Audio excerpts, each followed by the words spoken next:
Azizaxon Toshxo'jayevani qaysi ranglarda ifodalagan bo'lardingiz? Hozirgi kunda o'zimni bug'doyga o'xshataman. Men kimni qiziman? Menga nima o'rgatgandilar? degan bitta filtr o'tadi. Albatta, busiz iloji yo'q. Hech sizda shunaqangi vaziyat bo'lganmi? Shu narsalar og'irlik qilib bo'ldi, o'zgartiraman bu narsani, bu yo'nalishni degan. Gapim bilandir, harakatim bilandir. Bu muammo emas. Bu masala. Tur va yech deyish imkoni borligini yaxshi ko'raman. Даже hech kim kelmaganda bo'sh stulga ham gapirar edim. Bu meni ishim, men uydan gapiraman deb chiqqanman. Men gapirishni yaxshi ko'raman. Hech bo'lmasa shu devorlar eshitadi deganimdan haligi shu qotib qolishganda. O'zingizda shu balans buzilmaganmi shu vaqt ichida? Bolang ikkinchi marta 5 yosh bo'lmaydi deganlar. Bitta shu gap yetgan. Ommani ichida nafrat uyg'otadigan ibora sifatida qarashni boshlashdi, hattoki. Ayrim psixologlarimiz baraka topishsin, egoizm darajasida ko'rsatib qo'yishdi. Assalomu alaykum azizlar, sizlar bilan yana bir bora manfaatli suhbatlardan birida diydorlashib turganimizdan nihoyatda xursandmiz. Bugungi suhbatdoshimiz oliy toifali psixolog, Azizam psixologik markazi rahbari, Birlashgan Millatlar Tashkilotining O'zbekistondagi vakolatxonasi psixolog konsultanti va Shukronalik mo'jizalari bestselleri muallifi va ustozim Azizaxonim Toshxo'jayeva. Assalomu alaykum. Xush kelibsiz. Xush vaqt bo'ling.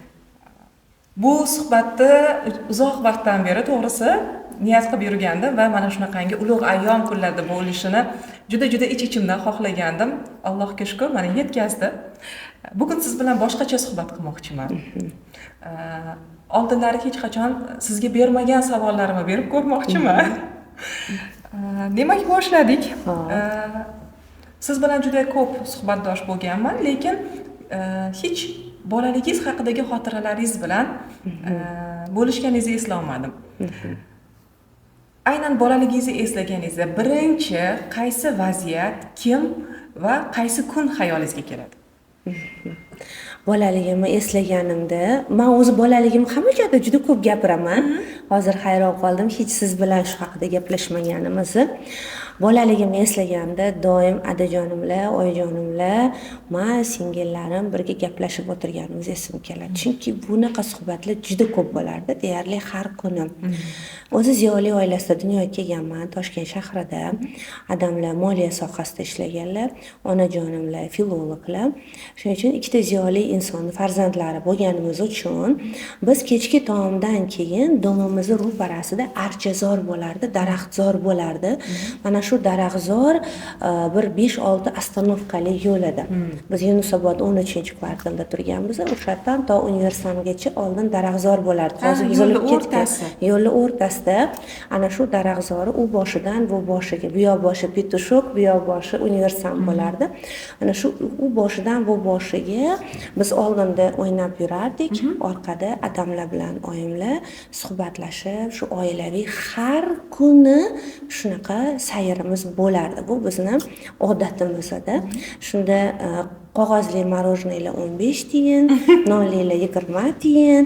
Ana shuni eslayman, olchali, plombirli shu morojeniyalar olib berardilar. Aylanib borib kelardik. Ikkinchi qaysi xotirani eslaysiz desangiz, meni adamlar taraflar ham, onam taraflar ham juda ham serfarzand, bunaqa serfarzand oilalar oldin ko'p bo'lgan. Adajonimgalar 13 ta farzand. Men 8 ta ammam borlar, 8 qiz 5 o'g'il bo'lgan. Onajonimgalar ham juda ham serfarzand, 5 qiz 5 o'g'il bo'lishgan. Va bizning bolaligimizda oltin to'ylar qilish teatrda urf bo'lganida, mana dodamlar Ulug' Vatan urushi qatnashchilari, mehnat faxriysi bo'lganlari uchun ular mana bizani oilamizni teatrda oltin to'ylarni qilib berish taklifi bilan kelishgan. Qanaqa to'y shunda? Shunda ularni turmush qurishganligi 50 yil munosabati bilan hamma farzandlar, nabiralar sahnaga chiqib, o'sha Toshkent oqshomi gazetasida chiqqanmiz. Teatrda shunaqa faxriy oilalarni olib chiqib, oltin to'yligini qilib berish, ketidan teatr qo'yib berish urf bo'lgan edi.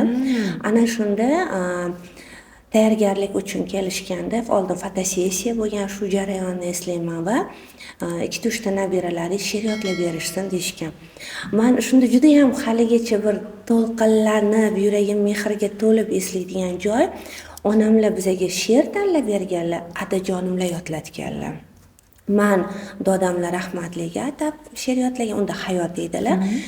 Naqorat esimda qolgan. Kim deysa odamlar, darrov derman buvamlar degan shu har to'rt qatordan keyin shunaqa joy bor edi. Singlimga buvimlar haqlarida she'r yodlatganlar. O'sma terdim bir bo'yra, buvim qoshga tersin deb. Yalpiz terdim bir to'rva, buvim somsa qilsin deb. Shu joylarni urg'ulab aytganlari esimda qolgan. Endi 3-chi esimda qoladigani oyijonimlar filolog bo'lganlar. Yuqori sinflarga ona tili adabiyotdan dars berganlar. Bizning maktablarimiz har xil bo'lgan. Men 12-chi Komil Yormatov nomli maktabda o'qiganman. Shu darsdan chiqqanimdan keyin oyimlarning maktablariga borardim. Ishlaydigan maktablariga borardim va u yerda hojoyimlarning yuqori sinflariga dars berishlariga kirib o'tirib mahliyo bo'lish meni eng lazzatli xotiralarim, chunki hojoyimlar bir kun oldin kechqurun dars tayyorlab etib berardilar darsni. Men tizzalariga boshimni qo'yib eshitardim. Oybek, Abdulla Qahhor, Abdulla Qodiriy, Alisher Navoiy, Bobur, Uvaysi, Nodira Begim, Hamza Hakimzoda Niyoziy hammalarini hali o'sha boshlang'ich sinf o'quvchisi bo'lganimdan men bilardim hayot ijodini, she'rlarni qo'shiqlar qilib aytib berardilar. Endi shuni takror darsda, xuddi sahnada menga rol o'ynayotgandek hali aytib berishlarini kuzatish menga juda ham ozuq edi. Ovqat yemasam ham mana shu jarayonda maza qilardim. Demak, mana shunaqangi ravon, chiroyli gapirishingizda onajoningizning ta'sirlari juda ham. Albatta. Yana bitta xotirani mana kecha ham o'g'limga aytib berdim. Hojoyimlar qaysi shoirni, qaysi yozuvchisini mana shu dars qilib o'tsalar, albatta darsdan keyin uni uy muzeyiga olib borardilar. Eng ko'p borgan uy muzeylarimiz G'ofur G'ulom, hozir menimcha buzilib ketdi, Beshog'ochda edi. Keyin Abdulla Qahhornikiga va Oybek uy muzeyiga. Eng ko'p boradiganimiz, eng yaxshi ko'radigan uy muzeyim bu Oybek uy muzeyi. Nimaga? Chunki o'sha yerda muhabbat tarixini ko'rardim. O'sha yerda Oybek domlaning ish qurollarini, hovlilari fayzliligini ko'rardim va u yerda ikkita daraxt bor edi. Ikkita daraxt, ular endi juda ham bir-birlarini yaxshi ko'rishgan. Zarif opa bilan va o'sha Qutlug'qon Ulug' yo'l romanini adashmasam, agar romanning nomida adashsam uzr so'rayman. Shunaqa qilib aytib berishardiki, muzey xodimlari o'sha paytda Oybek domla gapirolmay qolganlar, insult bo'lib va pichirlab aytganlar, lablarini qimirlashidan rafiqalari tushunib, ular endi kimyo fanlaridan dars berganlar, olima bo'lganlar. Shuni so'zma-so'z yozgan ekanlar. Men shu ta'sirlanganman qanchalik. Endi men uchun ideal er-xotin bu meni ota-onam bo'lishgan. Ularning muhabbatlarini yaqqol ko'rardim. Ularda ham shunaqa bo'lgan ekan degan narsa bo'lgan menda va mana shu roman pichirlab yozilgan, so'zma-so'z yozilgan roman deyilgandek, hovlida ikkita daraxt bor edi, tol, majnun tol va o'sha daraxt ularning farzandlari ota-onalariga atab ekishgan, ular chirmashib ketishganda. Keyin uzoq yillardan keyin talabalik yillarimda bordim shu muzeyga. Bitta daraxtga qurt tushib davolayotganini ko'rgandim olimlarni. Haligacha eslayman, kecha ham eslayotim. Daraxtni davolash. Daraxtni davolab, shu qurib qolmasin deb kecha shu voqeani aytib berayotgandim o'g'limga. Bolaligimdagi xotiralarim, oilam va mana shu oilamni doimiy ravishda biz bilan shug'ullanganligi bilan bog'liq. Shu menga juda ham har doim soatlab, kunlab aytib bera olaman hatto voqeani. Rahmat. Keyingi savolim. Bilaman, umuman san'atning har qanaqa yo'nalishiga qiziqasiz, sevasiz. Albatta. Agar rassom bo'lganingizda, rassomlarning o'zini avtoportreti bo'ladi. Azizaxon Toshxo'jayevani qaysi ranglarda ifodalagan bo'lardingiz? Agar uni inson shaklida ifodalamasangiz, nima bilan ifodalagan bo'lardingiz? Bilasizmi, mana shu savolingizni yaqinda boshqacha bir savol bilan o'zimga murojaat qilgandim. Ya'ni agar qalbimizga bitta urug' ekish imkoni bo'lsa, qaysi urug'ni ekkan bo'larding va kim bo'lib uni o'sib chiqarding degan bir savol tug'ildi-da. Men o'ylab ko'rdim. Hozir mana 40 dan oshdim, 45 dan oshdim va umrimni hamma davrini ma'lum bir davrlarga bo'ladigan bo'lsam, hamma davrimda har xil bir timsol bo'lgan ekanman-da. Men o'zim juda ham anorni yaxshi ko'raman. Men o'zimni ko'p yillar anor bilan assotsiировать qilganman. O'zimni ham yildan yilga o'sha mehnatim, o'qish izlanishlarim natijasida berayotgan narsalarimni xuddiki o'sha anor yorildi, men uni donalarini o'sha sochayotganimda tasavvur qilardim. Bu meni assotsiatsiyam. Meni lichn o'zimga beradiganim. Juda ham anor yaxshi ko'raman, anor baraka. Juda ham xohlardim bitta qiladigan ishim 10 baravar emas, millionlab baravar natija berishini. O'sha men o'zim xodimlarimga ham aytaman. 2 в 1, 3 в 1, 10 в 1 ish qilaylik, bitta ish qilaylik, 10 ta narsada foydali bo'lsin. Bitta ish qilaylik, 3 baravar 3 ta narsaga birato'lasi foyda berib ketsin degan narsada bo'lganman. Samarador bo'lishni xohlaysiz. Juda ham. Qarangki, 45 yoshdan keyin hozirgi kunda o'zimni bug'doyga o'xshataman. Bug'doy boshoqlariga. Nimaga? Bilasizmi, men bug'doy o'zim 1 yildan beri bug'doy yemasaman, lekin bug'doy boshoqlariga negadir o'xshataman. Nimaga? Chunki bittagina boshoqdan millionlab boshoqlar o'sib chiqadi pishganda. O'sha boshoqdan million xil narsa qilishingiz mumkin-da. U un bo'ladi, u dori, kepak, o'sha nima deydi, pshenichniy otrov deymiz, u hatto davo bo'ladi. Faqat insonga, chorvachilikka ham, kepagi hatto insonlarni bir qancha kasalliklarga ham davo bo'ladi. Uni o'zidan necha ming xil narsa pishirasiz. Non aziz, mana biz hech kim nonni uvol qilmaymiz-da. Endi bu narsani bir manmanlikka yoki o'zini yaxshi ko'rishga yo'ymagan holatda o'zim astoydil so'raymanki, shunaqa manfaatli bo'lishimni. Ya'ni men go'yoki bir bug'doy bo'lsam-u, meni o'sha poyamdan tortib, boshog'imdan tortib, kepakdan tortib, ungacha shu borimcha silikom deydi-ku, manfaatli bo'lsam, kimnidir bir hayotida yaxshi narsa bo'lishiga sababchi bo'lsam, kimnidir qayergadir borishiga sababchi bo'lsam, kimnidir topishiga sababchi bo'lsam, kimdir nimanidir o'rganishiga sababchi bo'lsam, kimdir nimanidir tushunishiga sababchi bo'lsam, o'sha aytaman-ku, o'sha borimcha hatto hujayram nimagadir yaxshilikka xizmat qilsa degan missiya paydo bo'lgan. O'shaning uchun o'zimni shunaqa bir bug'doy tasvirida, endi rassom bo'lsam, keng bug'doy zori chizgan bo'lardim. Hozir aytmoqchi bo'lib turdim, men hamda shu narsani ko'z oldimda shunaqa katta kartina tasviri paydo bo'ldiki, oltin rang bug'doyzorda negadir mana shu bug'doy boshoqlarini ariqlarni boshida bir savat anor bilan tasavvur qildim. Ana unda mana bunda tegirmon, bu yoqda ana tandirda men olov yonib turganini, nonlar pishib turganini, nima deydi, juda ham ko'p odamlar shu bug'doyzorga talpinib kelayotganini balkim chizgan bo'lardim. Ajoyib. Mana yuqorida gaplashdik, hayotingizda sizga eng katta ta'sir o'tkazgan insonlar, ustozlaringiz, bu ota-onangiz. Albatta. Ona sifatida o'zingiz ham bugungi kunda farzandlaringizga xuddi ulardagi ustoz bo'la olyapman deb o'ylaysizmi? Harakat qilaman. Har kuni shu ishi ustida yonaman. Har kuni.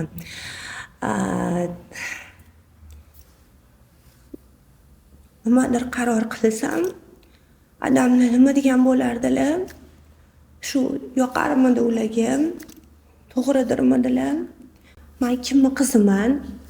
Menga nima o'rgatgandilar? degan bitta filtr o'tadi, albatta, busiz iloji yo'q. Keyin albattaki xo'jayinlarni eslayman. Juda bo'lmasa maslahat qilib chiqaman. Juda bo'lmasa xayolan gaplashaman. keyin farzandlarimga aytaman, nimadir argument qilib keltirish bo'lsa ham odamlarni bizaga nima uchun shu narsani qilganlaridagi keltirgan argumentlarni keltirib beraman. Menga tashqaridan judayam meni Alloh yaxshi ko'rar ekan, hammamiz yaxshi ko'radi.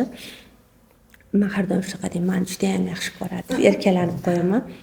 Menga eng yaxshi ustozlarni bergan, eng qattiq qo'l ustozlarni bergan. Men ulardan olgan darslarimni qattiq qo'lligini mingdan birini hozir agar shogirdimga ko'rsatsam, u ko'tara olmasligi mumkin. Lekin xuddi shunaqa meni odamlar ham o'ta qattiq qo'l, zabardast inson bo'lganlar. Meni xo'jayimlar ham o'ta talabchan, o'ta qattiq qo'l, lekin o'ta bag'rilari keng va o'ta eshita oluvchi inson bo'lganlar. Ya'ni biz haddan tashqari erkalik nimaligini bilmaganmiz, lekin biz bitta narsaga aniq ishonardim. Qancha urishsalar ham meni eshitadilar, meni tushunadilar. Mana masalan, xo'jayimlarga nimadir xato qilib qo'ysam, aytishdan oldin hamma tarafini o'ylasam ham, lekin bari aytishimni bilardim. Bari aytishimni bilardim, chunki eshitadilar, menga gapirishga imkon beradilar. Ya'ni ularning qattiq qo'lligi sizlarda qo'rquv uyg'otmagan. Yo'q. Bizni eshitishlariga imkon berishlarini ishonganmiz. Mana shu joyini olaman. Doim. Nimadir xato qilishsa, gapirishlariga imkon beraman. Ana shu joyini o'xshatishga va ayni takrorlashga harakat qilaman. Bu imkon berish qanaqa ko'rinishda kechadi? Masalan, nimadir farzandingiz xato qildi yoki qandaydir bir qarorini aytmoqchi, siz bilan avval kelishgandan boshqacharoq qaror bo'lishi mumkin. Har xil vaziyatlar. Nimadir o'zgargan bo'lishi mumkin yoki nimadir yangi g'oya tug'ilgan bo'lishi mumkin. Siz uchun g'ayrioddiy, kutilmagan, sizni rejalaringizga to'g'ri kelmagan reja bo'lishi mumkin. Shunaqa paytda bari eshitishga imkon topaman o'zimga. Eshitishga o'zimga kuch topaman, gapirishlariga ularga imkon beraman. Shu odat ota-onamda bo'lgan va buni qiymati va qadrini, mazasini ko'rgan odam biladi. Bilasiz, meni oldimga qancha mana hozir mijozlarim bilan suhbatlashaman, meni eshitishmagan, men bilan qiziqishmagan degan dardlarini eshitaman-da. Shunda ich-ichimdan minnatdor bo'laman. Meni soatlab eshita olgan onajonimlarning toqatlariga va shu gapirish imkonini bergan otajonimlarga, oyjonimlarga, hamma ota-onalarga ham har bitta darslarimda, ota-onalarga bag'ishlangan darslarimda shu tarbiyadagi shu jihatni aytaman. Shu odat, shu narsa har bir ota-onada bo'lishini xohlayman. Ana shunda farzandlarimiz eshitilgan bo'lib ulg'ayishadi. Eshitilgan bo'lish bu baxt. Tushunarli. O'zi aslida odamlarda qattiq qo'llik bilan mana shu narsa eshita olish bir-biriga ko'p ham to'g'ri kelmaydi, zid. Lekin bir vaqtni o'zida ham qattiq qo'l, talabchan bo'lib, ham eshita olish bu qancha kuch talab qiladi va qattiq qo'lligini bilib turib ham ota-onasini jur'at qilib bora olishi uchun qanaqangi bir to'siqlarni olib tashlash kerak bo'ladi. Albatta, mana shu to'siqlar nima edi? Qarang, mana ikkinchi amal qiladigan narsam tarbiya vositalarida xo'jayimlar aytganlar, har qancha xato qilsanglar ham, har qancha qiyin vaziyatda bo'lsanglar ham bilinglarki, orqangizda men va adanglar bor. Va sizlar o'zingizlar kelib aytsanglar, biz sizlarni doim eshitamiz. O'zi kelib aytgan odamni urishmaymiz deganlar. Mana shu va'dalarida har doim turadilar. Bilaman, o'sha lov etib jahllari chiqib ketishini ham, lekin shu paytda jim o'zlarini bosishga qancha kuchlari ketishini ham o'zim ham shu va'dani farzandlarim aqlini taniganda berganman va bunga amal qilish hozirgi kunda o'zim shukuramda deydi, o'zimni tanamda his qilib qanchalik ota-onamga oson bo'lmaganligini bilaman. Har doim ota-onalarga aytaman, amal qila olsanglar, va'dalarda tura olsanglar shu va'dani beringlar, lekin shu va'dani bergan ota-ona hech qachon yutqizmaydi. Har qancha talabchan bo'lsangiz ham, adam urushmayman deganlar, onam urushmayman deganlar, o'zim borib aytsam deydi va sizga kelib o'zi gapiradi. Mana shu va'dani ijrosi demak muhim. Va'dani hamma berish mumkin, lekin u narsani bajara olishga ayni mana shu narsada juda ham katta kuch kerak bo'ladi. kasbingiz nuqtai nazaridan oladigan bo'lsak, taqozo qiladiki, insonlarni hamisha muammolarni eshitasiz, dardlarni eshitasiz va mana shunaqangi eshita olish katta kuch, toqat talab qiladi. Hech sizda shunaqangi vaziyat bo'lganmi? Shu narsalar og'irlik qilib bo'ldi, o'zgartiraman bu narsani, bu yo'nalishni degan. Chunki bilamiz, psixologiyaga kelguncha bir necha yo'nalishlarda faoliyat yuritgansiz. Albatta, o'zi ikkita oliy ma'lumotim bor, filolog va psixolog. Avval bosh umuman psixolog bo'laman deb o'ylamaganman.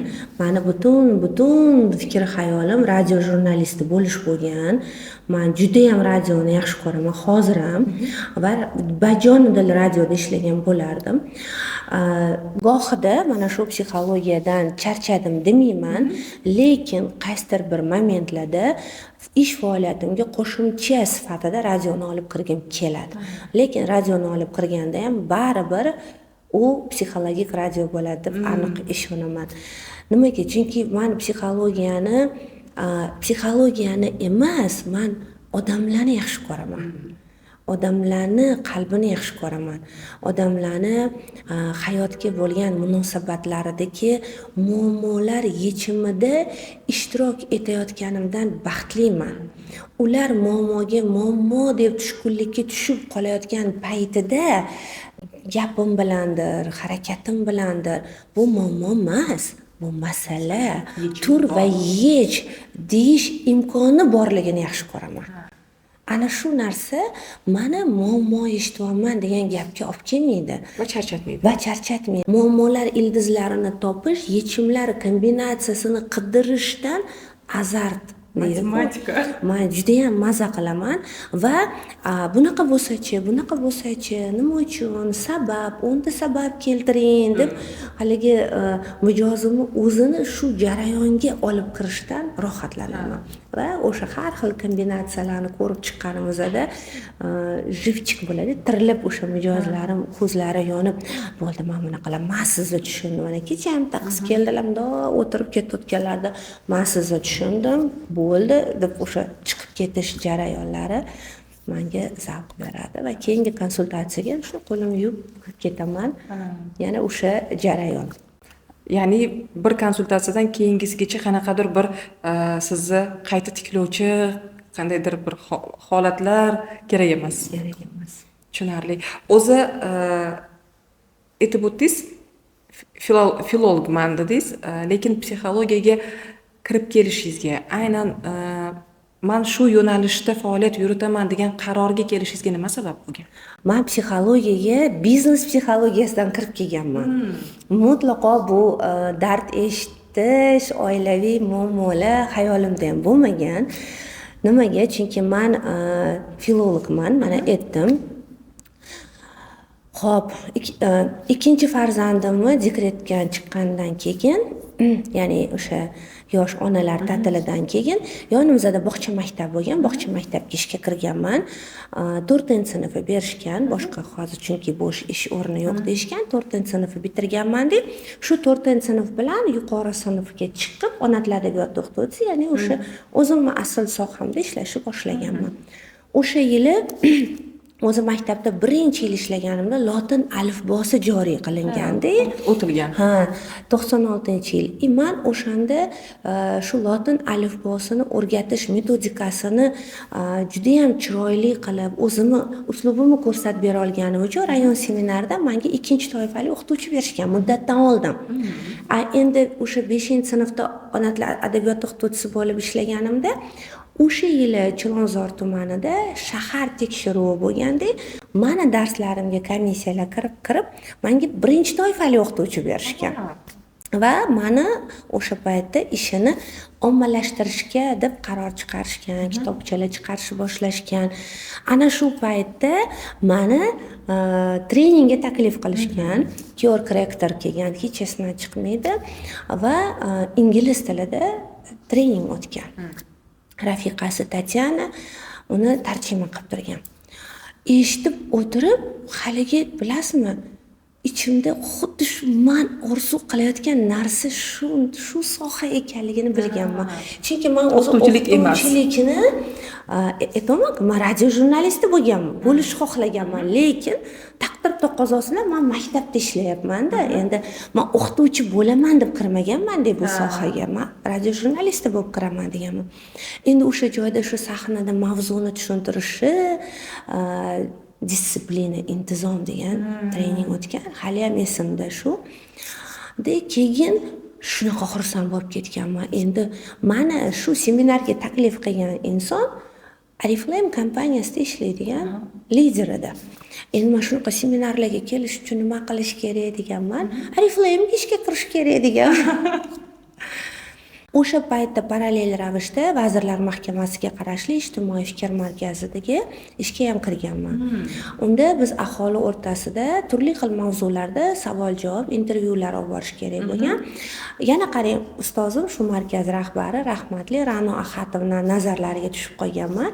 Ular menga ayollar masalasida, oila masalasida, baxtlilik darajasi masalasidagi so'rovnomalarga savollar tuzib kelishga va bevosita как sotsiolog sifatida ham shu tadqiqotlarda ishtirok etish taklif qilganlar. Juda ham minnatdorman Marat Karimovichdan. Ular ham menga juda ham mana shu jarayonlarda katta yordam berganlar. Atayinga yo'q kerak emas, shart emas deysa ham mahallalar so'rab olardim. Uyma yurib shu savolnomalarni berib, odamlar bilan ishlash menga qiziq bo'lgan. Baza yig'ishni boshlaganman. Undan keyin mana shu tashkilot orqasidan O'zbekiston ijtimoiy mas'uliyatli fuqarolar forumiga taklif qilinganman. U yerda 5 oy katta mutaxassis va 5 oydan keyin direktor lavozimlarida ishlaganman. Bu NNO tashkiloti O'zbekiston ijtimoiy mas'uliyatli fuqarolari davlat dasturini, mustahkam oila ila davlat dasturini 33-band ijrosi bilan ishlagan. Ya'ni hamma viloyatlarda aholiga psixologik va tadbirkorlik konsultatsiyalarini o'tish va amaliy yordam ko'rsatish. Etish esimdan chiqibdi. O'sha biznes psixologiyasiga kirgan yilim Nizomiy nomidagi Toshkent davlat pedagogika universitetiga ham parallel ravishda psixologiya va pedagogika fakultetiga ham kirib, psixologiyadan ham oliy ma'lumotga ega bo'lganman. Hammasi parallel bo'lganman-da. Ha, qanaqadir bir hayotingizda aniq bir burilish bo'lmagan ekanda, sekin astalik bilan o'tib borilgan ekan. Ya'ni taqdir o'zi sizni yo'naltirib olib borib qo'ygan ekan. Adajonimda har doim aytadilar, sen har doim ishingdan ish, o'qishingdan o'qish chiqarasan dedilar. Haqiqatda. Xuddi shunaqa bo'lgan mana. Aytaman-ku, mana biznes akademiyadan Nizomiyga kelganman universitetga. U yerdan ijtimoiy fikr markaziga, ijtimoiy fikr markazidan O'zbekiston ijtimoiy mas'uliyatli fuqarolar forumiga. U yerdagi bizni jamoatchilik kengashimiz bo'lgan, u tashkilotlarni menga bergan maktabi, masalan O'zbekiston kasb uyushmalari bilan, Savdo sanoat palatasi bilan, mahalla bilan, auditorlar, buxgalterlar, shunaqa ko'p, hattoki musulmonlar idorasidan Shayx Abdulaziz Masur ham ekspertlar jamoasida bo'lganlar. Juda ham ko'p, mana Tanzila Kamalovna Narbayeva bizada rais o'rinbosari bo'lganlar, Alisher Erkinovich Shayxovda. Endi ularni salobati, ularni bilimi, tajribasi, men shunaqa katta qozonda qovurilganman, tasavvur qila olmaysiz. Yana buni ustiga hamma viloyatlarda filiallar ochishimiz kerak, markazlar tashkil qilishimiz kerak. Shuning uchun men Toshkentni 3 bahoga bilaman, lekin viloyatlarni 10 bahoga bilaman. Endi mana shu O'zbekiston ijtimoiy mas'uliyatli fuqarolar forumida shunaqa ijtimoiy loyihalardan tashqari bizni ham ekspertlar kelib o'qitardi, xalqaro darajadagi ekspertlar kelib o'qitishardi va o'sha paytda shunday bir an'ana bo'lgan, tadbirkor ayol uyushmasi ADJ bilan birgalikda hunarmand ayollarni hunaridan tadbirkorlikka olib chiqish. Ana shunda meni biznes psixologiyam juda qo'l kelgan. Mana shu joy men переломный moment desam bo'ladi, burilish nuqtasi. O'sha hunarmand ayollar bilan boramiz, suhbatlashamiz. Hunaringizdan necha pul topasiz uyda o'tirib? Siz hunarmand shakliga o'tsangiz, tadbirkor shakliga o'tsangiz, daromadingiz qanchaga ko'payadi. Voy, men qo'rqaman, hech qachon bunaqa ish qilmaganman deganda, ana o'shanda o'sha biznes psixologiyasidagi texnikalarni qo'llab, darslarni qo'llab, ularga ayollarga treninglar tashkil qilish boshlaganman. Bu endi o'ziga bo'lgan ishonchni oshirish, orzu maqsadlarni to'g'ri belgilash, time management, vaqtni to'g'ri rejalashtirish, e'tirozlar, ichki va tashqi qarshiliklar bilan ishlash, strategik rejalarni to'g'ri qurish, mana shu hammasidan dastur qilgandim. Shu Xarta viloyati tadbirkor hunarmand ayollarni yig'ib tadbirkorlikka tayyorlab berardim. Mana shu jarayonda biz savdo sanoat palatasi-ku endi hamkorimiz, ular ham xursand. Men ham o'zimni tashkilotimni ishi bo'layotgandan xursandman. Tadbirkorlikka aylangan hunarmand ayollar xursand. Ammo o'shanda tushunganmanki, faqat ayollarga biznes psixologiyasini o'qitishni o'zi kamlik qiladi. Ularga oila psixologiyasini qo'shish kerak. Nimaga? Siz motivatsiya berasiz, ular reja tuzadi, lekin oila va karyerani muvozanatini ushlashda ularda yana bilim yetishmaydi. Va shunday qilib o'sha nizomiyda pedagogika va psixologiyani o'qiganimdagi endi u diplomim menga yordamga kelib, men endi oila psixologiyasini, er-xotin munosabatlarini, farzandlar tarbiyasini, mana shu o'zimni biznes psixologiya sohamga qo'shishni boshladim. Va mijozlar hozirgi faoliyatingizni boshlanish nuqtasi o'sha yerda bo'lgan. Menga xo'jayimlar san doim qo'riqchiga o'xshaysan deydilar. Ani qo'riqchi emas, qo'riq yer nima deydi, ochadiganlar bor. Mana Mirzacho'lga ham borib, cho'lni obod qilib, o'sha nima deydi, yo'l ochasan, qo'riq yerlarni san qilasan. Mana san ham mana shu biznes psixologiyasida ham ayollarga trening o'tishni boshlab bergandim, viloyatga borib, hech kim yo'q edi. Hech kim o'sha paytda bunaqa treninglar o'tmasdi. Bilasizmi, men eng ko'p vodiyga borib o'tganman-da treninglarni. O'sha 3 ta odam kelsa ham endi kelgan ayollar uyalib ketishyapti-da. Kelishganida Urasmi? Mayli biz keta qolaylik. Gapirmasangiz ham nimaga endi deganman. Даже hech kim kelmaganda bo'sh stulga ham gapirar edim men. Bu meni ishim, men uydan gapiraman deb chiqqanman. Men gapirishni yaxshi ko'raman. Hech bo'lmasa shu devorlar eshitadi deganimdan haligi shu qotib qolishganda. Keyin ichimda aytardim, xudo xolasa baribir mana shu zallarni to'ldirib treninglar o'taman. Treninglarimga ayollar kelishadi, ko'zlari yonib ketadi derdim. Va ko'p o'tmagan 2 yil ichida Marg'ilonda drama teatri bor, 330 kishilik. O'sha teatrni to'ldirib trening o'tganimda sahnaga chiqib yig'lab borganman-da. Mana o'sha orzungizni ro'yobini ko'rib. Mana birinchi qadam qo'yildi, birinchi sahna, birinchi zal to'ldi. O'sha paytda bilet sotib trening hech kim qilmas edi-da. 50 ming so'mdan o'sha biletlarni sotishni joriy qilganmiz o'sha yerdagi shogirdlarim yordam berishardi. Xullas, mana shunaqa qilib psixologiya sohasiga kirib kelganman. Shuncha yil mobaynida judayam jamiyat hayotida faol qatnashgansiz. O'zingiz o'sha boya aytganingizdek tadbirkor ayollarga oila va karyerani balansini ushlash haqida ma'ruzalar qilganmiz dedingiz. O'zingizda shu balans buzilmaganmi shu vaqt ichida? Buzilgan. Buzilgan. Nimaga? Chunki men bittaman, viloyatlar uzoqda. Buzilgan. Bu narsani buzilganini ko'rganman qayerda. Bilasizmi, mana ertalab ketardim viloyatga soat 11 ga yetib borish uchun, bari uydan 6 da chiqib ketasiz. Keyin trening o'tkazib uyga kelgunizcha qorong'i bo'lib ketadi. Shunda xo'jayimlarning bitta gaplari menga juda ham katta dars bo'lgan. Bolang ikkinchi marta 5 yosh bo'lmaydi deganlar. Bitta shu gap yetgan. Har safar o'sha nima deydi, balans buzilmasligiga harakat qilishimga shu gap o'zi yetgan. Bolang boshqa 5 yosh bo'lmaydi. Ya'ni bolangni tashab bunaqa ertalab voqlik ketib, kechgacha ishlamagin deganlar. Shundan keyin o'sha balansni ushlashga harakat qilganman. Chunki haqiqatan ham menga har doim xo'jayim aytadilar, "Sen juda ham hissiyotli farzandimizsan, sen muhabbat mevasisan."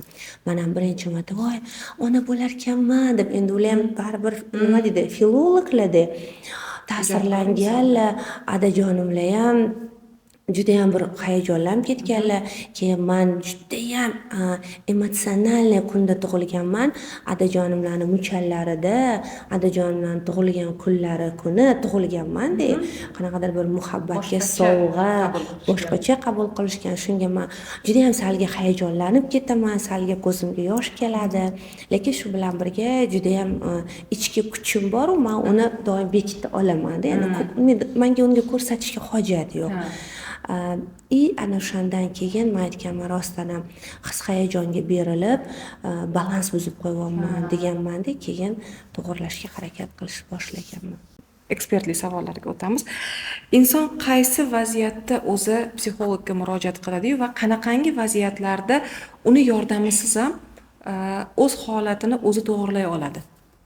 Biz o'zi psixolog mutaxassislar, bizni superviziya qildirib turishimiz shart. U majburiy.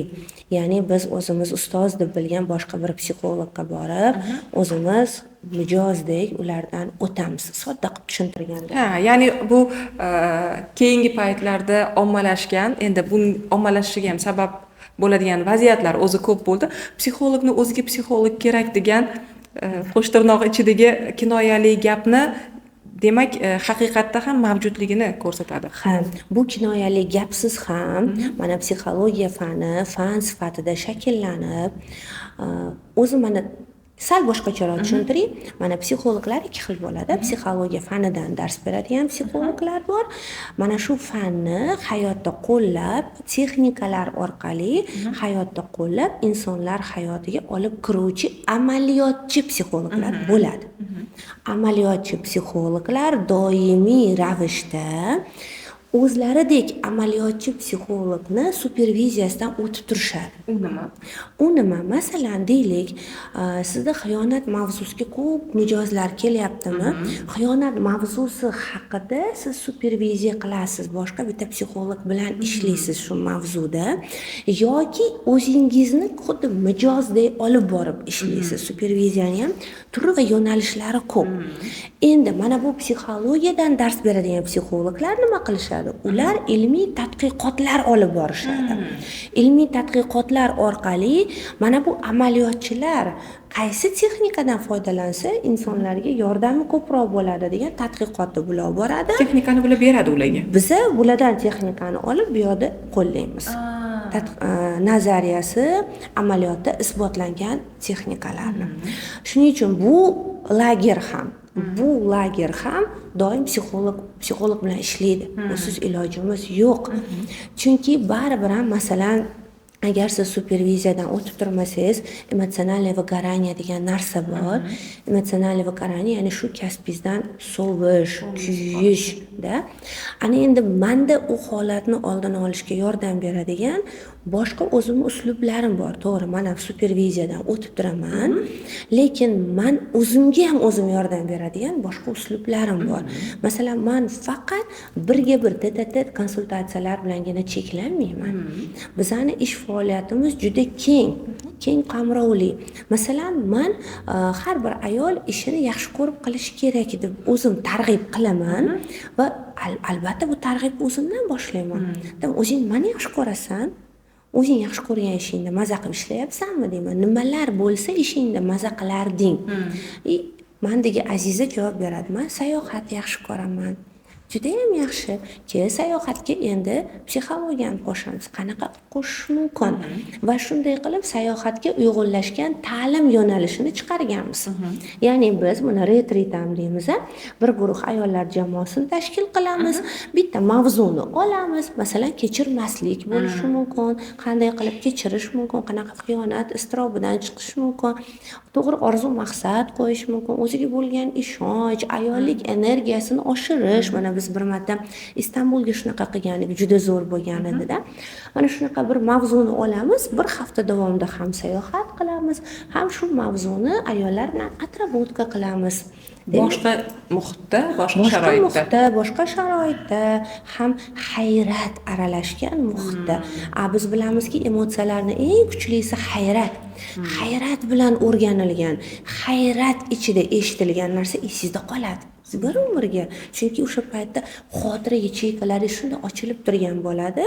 Ana endi o'sha hayratlan voy degan paytida sizdan nima eshitgan bo'lsa, o'sha narsa esida qoladi, amalga tezroq qo'llaydi.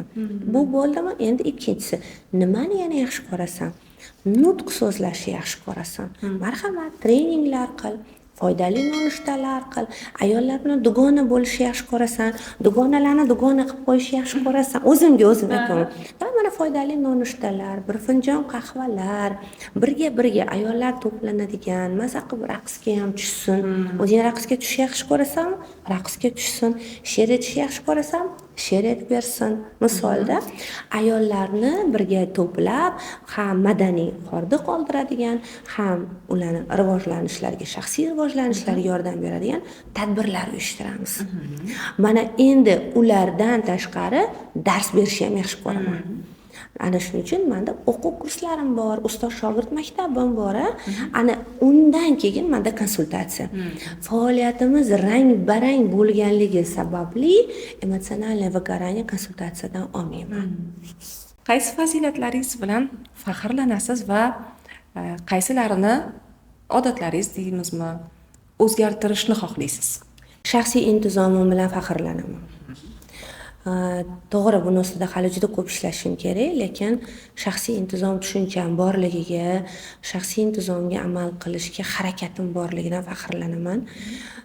Chunki bu narsani o'zimga nisbatan qattiqqo'lligim va shu bilan birga o'zimni juda ham yaxshi ko'rishimda, o'zimga e'tibor berishimda, o'zim shaxsiy intizomim bilan faxrlanaman. Ikkinchidan, o'zimda mehr va muhabbat bulog'ini ocha olganimdan faxrlanaman. Muhabbatli inson ekanligimdan faxrlanaman. Man faxrlanishim manmanlik yoki bir kibr nuqtai nazaridan emas. O'zingiz yaxshi ko'radigan. O'zim yaxshi ko'radigan narsalarim shu. Man muhabbatli insonligimdan, muhabbat ko'zi menda birinchi qarab turishidan, tekshiruvchi aldamayapti, rostmi, yo'q degan emas. Muhabbat ko'zi bilan qarash borligidan faxrlanaman. Keyin va'damga vafoni ushlashimdan faxrlanaman. O'sha odamdan, va'da bergan odamimdan xafa bo'lishim mumkin, kutmagan ishni qilganda ta'sirlanishim mumkin. O'sha odamman kutgan odam bo'lmasligi ham mumkin. Har qanday vaziyatda ham agar va'da bergan bo'lsam, oldidan va'dam bilan o'taman. Ya'ni va'damga vafo qilmasdan tinch uxlolmayman. Yana shu anaqamni yaxshi ko'raman. O'zimda shuni bosib o'ta olaman. Yo'q, men ham qilmayman, nazlo degan narsa yo'q menda. Nima deydi? Bu ham baribir ichki tartibda, bu ham baribir ichki o'zingizga qo'ygan prinsip. Bu meni qadriyatimga to'g'ri kelmaydi. Qadriyatlarimda shu narsa. Keyin men shu narsadan hojoyimlardan gap eshitaman haligacha, lekin bar o'zim yaxshi ko'raman. Men qalbimga kirg'izaman. O'zimga qadrli deb bilgan insonlarni qalbimga kirg'izaman. Endi hojoyimlar ona sifatida menga meni ehtiyot qilganlaridan, meni yaxshi ko'rganlaridan shunaqa qilmagin, qalbingga juda ham kirg'izib yormagin deb aytadilar. Qaysi odatlaringiz sizga xalaqit beradi? Voy. Xalaqit beradigan odatlarim ko'p. Xalaqit beradigan odatlarim qaysi biri? Shu juda ham ishimni yaxshi ko'raman. Ishimni shu darajada yaxshi ko'raman. Mana hatto kelinimlar ham aytadilar, kechqurun o'zim mana ovqatlanib bo'ldik. Men o'sha ishimni tashlab chiqaman. Ishxonada bo'ldi, mana hamma ishlarim mana shu bo'ldi. Mana bugungiga alhamdulillah deyman. Lekin kimdir yozib qolsa, murojaat qilib to'xtatolmayman. Qanaqa qilib hozir yozyapti, hozir kerakman-ku degan narsa kerak qildiki yozdi. Yana o'sha balansni buzilishiga qo'yaman. Keyin yana aytaman, to'xta. Deyman, mana shu joy bor. O'zingiz javob berib ketar ekansiz, birovga topshirib, ana qila olmas ekansiz, qarab tura olmas ekansiz. Yaxshi ko'raman ishimni, juda ham yaxshi ko'raman. Charchamayman. Bu yaxshi-ku. Endi baribir o'sha o'zim oila va karyera balansini o'tganim uchun to'lovni o'zim to'layman deb. To'lovini o'zim to'layman. To'lov to'lashga tayyor bo'lsang, bemalol deyman, o'zimga o'zim. Bu albatta sog'lig'ingiz bilan bog'liq bo'lishi mumkin. Har xil Albatta, faktorlar bor. uyqusiz tunlarga o'tib ketib qoladi, me'yordan ortiq kofega o'tib qoladi. Hozir masalan o'zimda yagona qaramlik kasallik bor, bu kofega, kofemanman. Kofesiz o'tkazgan kun men uchun juda bir qiyin o'tgan kunda. Mana shunaqa to'lovlari bo'ladi. Demak, almashtirish xohlaydigan odatlaringiz shu. Bor. Da. Lekin mana shu almashtirishni xohlaydigan odatlarim bilan ham ichki xotirjamligim borligidan xursand bo'laman. Demak, hali ular jonimga tegmabdi. Vaqt kelganda Balki. xohlasam kuch topaman. Da. Oxirgi 4-5 yilda ayniqsa ayollar o'z ustida doimiy ishlashi ommalashdi. Bu narsa oldindan bo'lgan. Boya aytib o'tganingizdek, davlat siyosati darajasida qaralgan ayollarni rivojlantirishga, lekin mana shu narsaga jamiyatdagi ayollarni o'zi yetib keldi. Bundan 4-5 yil oldin mana shunaqangi narsa ommalashib ketdi. Bu ehtiyoj nima uchun aynan shu davrda yuzaga keldi? Bundan oldin ayollarni o'ziga munosabati boya aytib o'tganimizdek boshqacha edi. Ya'ni shaxsiy rivojlanishga e'tibor kamroq edi. Nima uchun ayni shu davrga kelib bu narsa ommalashib ketdi? O'zi bilasizmi, mana shu shaxsiy rivojlanish ommalashganidan va hali buni biz to'liq ommalashtira olmaymiz. Chunki O'zbekistonda 35 million aholi bo'lsa, shuni 50% ommalashdi. Hali ommalashib ulgurmagan, umuman treningga hayotida bir marta ham bormagan ayollarimiz juda ko'p. Mana yaqinda ham men eng oxirgi mana shu borib kelganim Qashqadaryoga bo'ldi, Qarshi shahriga. 100 ga yaqin ayollar o'tirishibdi. 50% dan men so'radim, hayotida birinchi marta mana shunaqa tadbirga kelgan ayollar bormi dedim. 70% qo'lini ko'tardi. Bilasizmi, kim sizlarni olib keldi bu yoqqa? Qayerdan eshitib keldinglar? Kimdir aytayapti, qo'shnim olib keldi, qizim aytdi, men bu odam aytdi, men bu aytdi. Sizni birinchi marta ko'rib turganim degan ayollar ham bor-da, bilasizmi? Faqat Telegramda eshitardim degan ayollar ham bor. Telegramda eshitardim, eshitganingizni qaysinisiga amal qilardingiz desa, endi eshitib maza qilardim deydi. Ko'rasizmi? Qachon rivojlanadi? Hali bu qadam qo'ymagan. Hali qadam qo'ymagan. Biz hozir o'ylayapmizki, eshitayotganlar shaxsiy rivojlanyapti deb. Yo'q. Agar eshitayotganlar ham shaxsiy rivojlanganlarida edi, ajrimlar bu darajada ko'p bo'lmas edi. Agar eshitayotganlar amal qilganlarida, ijobiy natijalar olganlarida hozir shaxsiy rivojlanishni bundoq qarasangiz, bir guruh ayollar hamma joyda to'p. To'g'ri, lekin hamma joyda bir xil chehralar. Bir xil chehralarni ko'rasiz, to'g'risi. Bu narsa qarab turamanki, hali bizga paxachda ishlash. O'shaning uchun masalan, hali shunaqa ko'p ishlanmagan mijozlarimiz borki, bizga yana 1 millionta psixolog mutaxassis bo'lsa ham ish mana shuncha bo'ladi. Rasmi shu darajada bizga hali mutaxassislar kerak. Faqat to'g'ri shakllangan, to'g'ri fundamental bilim olgan va to'g'ri yo'nalish bera oladigan psixologlar kerak. Bilasizmi, 4-5 yil oldin ommalashib ketishiga juda ko'p faktorlar bor. Juda ko'p ijobiy va salbiy faktorlar bor. Keling, ijobiy faktorlarni aytib beraman. Ijobiy faktorlar ayollar namuna sifatida rivojlangan ayollarni erishgan yutuqlarini ko'rishdi, havas uyg'ondi, o'zlariga bo'lgan ishonch ko'tarildi, u qila oldi, men ham qila olaman. To'g'ri, mana masalan o'sha O'zbekiston ijtimoiy mas'uliyatli fuqarolar forumida hech esdan chiqmaydi, Qoraqalpoqqa borganimizda mahalla uyma-uy yurgan biz hunarmandlarga. Xorazmda. Voy chiqinglar, eshitinglar, sizlarni foydanglarga shu dars. Mana shu narsadan keyin o'sha tadbirkor ayollar xalqaro seminarlarga, xalqaro konferensiyalarga borib kelgandan keyin ularni atrofidagilar trening nima, seminar nimaligini bilishdi va ko'payishdi. Ana xuddi shu paytda bizda o'zi psixologiya fani mutaxassislari baraka topishsin televideniya tomonidan xalqqa olib chiqib tanishtirish boshlandi. Bunaqa mutaxassis bor, o'rtoqlar, tanishinglar deb. Hech esimdan chiqmaydi. Menga Muhabbatxon telefon qilganlar. Bir kuni men oilaviy telekanaldan bo'laman. Onalar akademiyasi shu ko'rsatuv tayyorlayapman.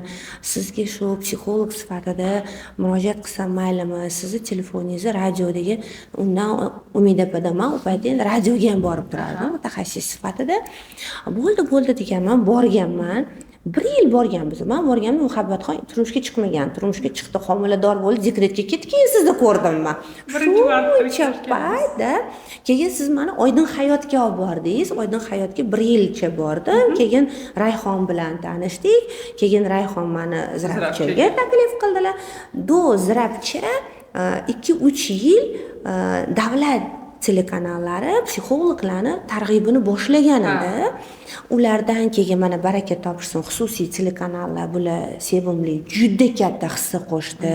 O'zbekistonda psixologiya fanini ommalashishiga va nafaqat fan ommalashishiga, psixolog mutaxassisga ishonch uyg'otib berishga sevimli telekanalning hissasi juda katta. Nima uchun kerakligini tushuntirdi. To'g'ri.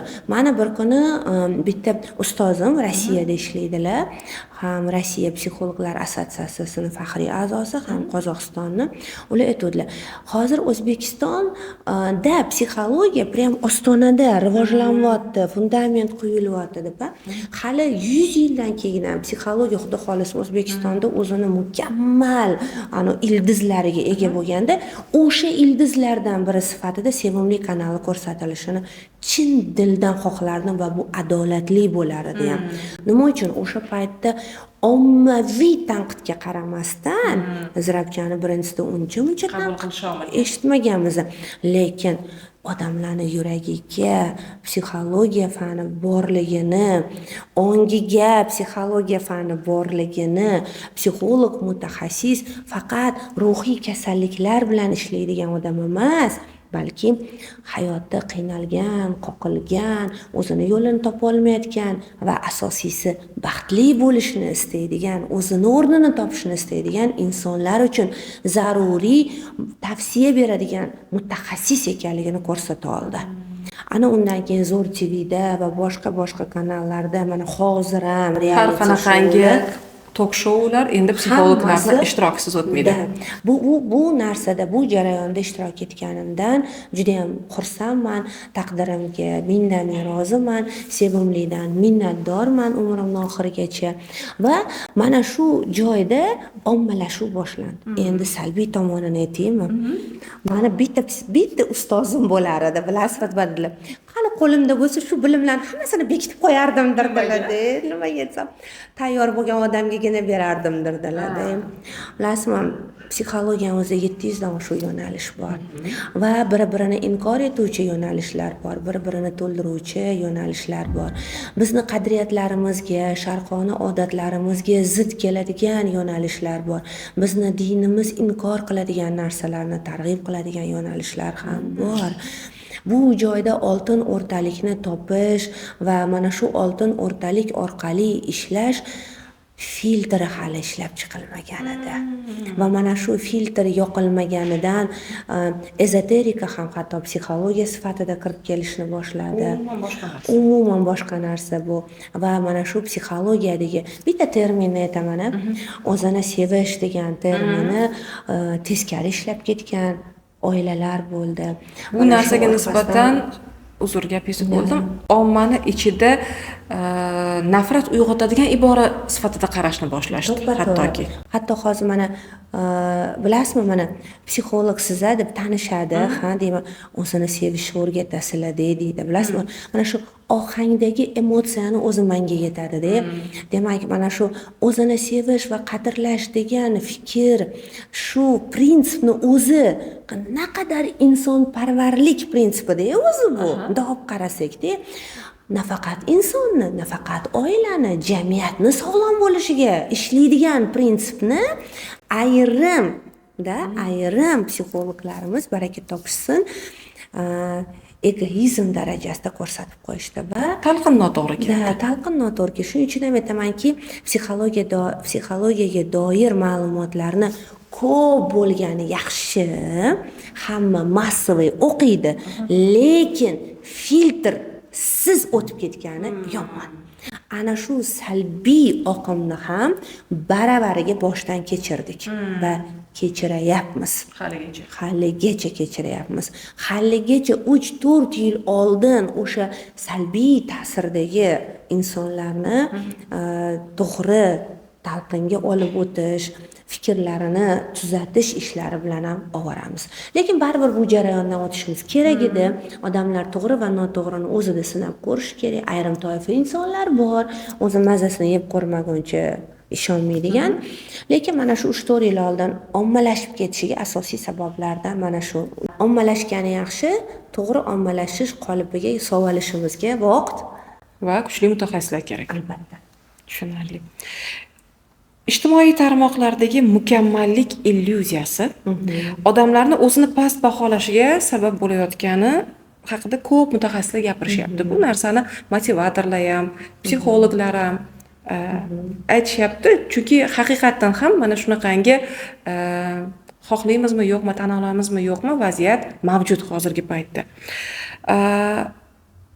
Digital detox degan atama ham ayni mana shu narsani ta'sirida kirib keldi. Ya'ni o'sha virtual olamdan ongni deylik tozalash tushuniladi. Bu nimada?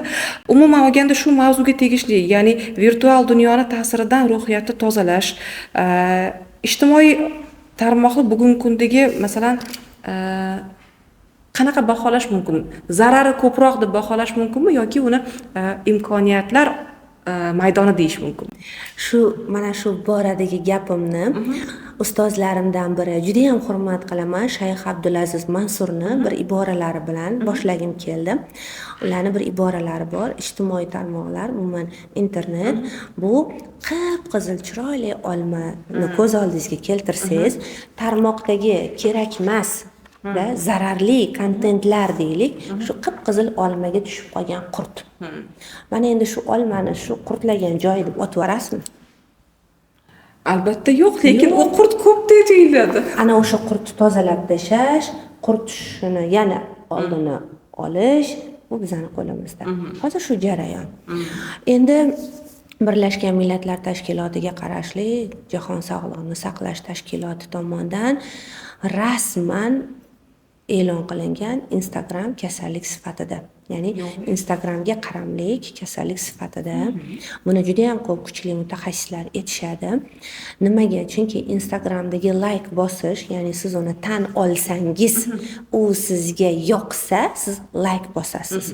Siz unga loyal bo'lsangiz, uni maqtab kommentariy yozasiz va bu o'sha post egasiga dopamin beradi.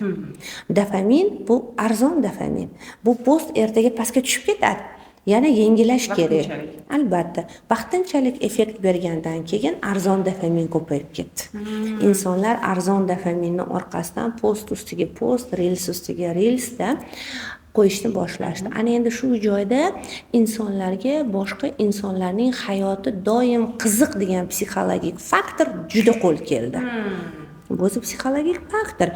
Qadim-qadimdan ham qo'shni uyda nima bor, taqilladimi? Yig'lab qoldimi degan sal baland ovoz chiqdimi? Qiziqish bo'lgan.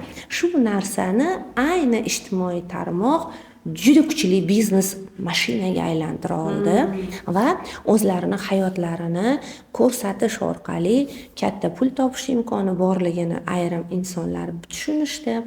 otni qamchilashdi va o'sha o'zlarini bolalaridan tortib turmush o'rtoqlarigacha o'zlarini hayotlarini ideal holatda ko'rsatib odamlar e'tiborini jalb qilishni boshlashdi.